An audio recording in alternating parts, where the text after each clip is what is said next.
We had just gotten a house, and it was in a neighborhood where there were still a bunch of open construction sites. And she showed up. The construction workers were letting her live at the houses while they weren't complete yet. She looked like she had been dumped there. She was hanging around the neighborhood like she didn't quite know where to go. Hey, come here. I tried for a couple of weeks bringing her food and water, trying to catch her, get her to trust me. Finally, my husband went out. He was like, why don't you just stay home? I'm going to take our 2 dogs at the time and see what she does. She was so happy to see the other 2 dogs. And it was very like, oh, hey, you guys, like, all right, I'm ready to go home now. Like, that was a fun game that I played with Mom. Yeah, that's you. So she followed them. He didn't even have to put a leash on her. She just followed my husband all the way back to the house and came in and was like, all right, this is where I live now. And I was like, I cannot believe that I just spent weeks trying to catch you and you wouldn't even let me near you. And now you're just sauntering into my house. Gotta pay the tax. We went through like the proper channels of reporting her, someone missing her, she lost, no one was looking for her. So she ended up staying forever. Take him out.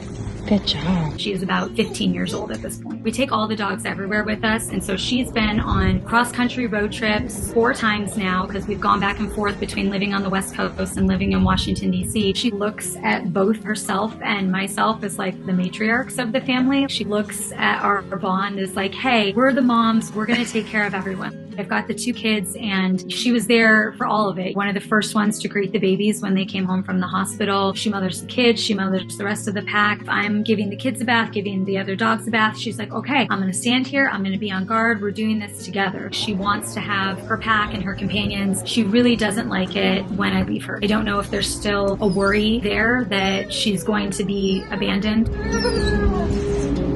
She's technically on hospice care right now. Her vets gave her about a month last August. We had toyed with the idea of putting her through a surgery, doing radiation care, and after everyone that we saw, the different specialists, given her age, 14 at the time, we elected not to do it, and just to give her a couple happy months. The kids wrote out a bucket list of all these extra things to do with her. We thought we were going to have to say goodbye to her last fall, and here we are now. You know, it's been almost a year. So she's made it a year. Even when it's just her going to the vet, I have to take our other dogs with us because she gets nervous. Like, well, why would you just be taking me? I want everyone to go. We're all going to go together as a group. Her spark is still very much there at this point. She wants to do everything that she's always done. Oh, girls. Come on. Oh, okay. She wants to make sure that everyone is okay. I do think that maybe that is part of the reason that she has stayed alive and stayed with us despite being ill. You know what? Maybe I could bring some shells. She has a really deep need to make sure that the family is okay and that I'm okay. Happy birthday. I feel like I cry all the time now with her being sick, and you just never know. Happy birthday, girl. I hope she knows that she's always going to be a part of our family, even though she's not always going to be here.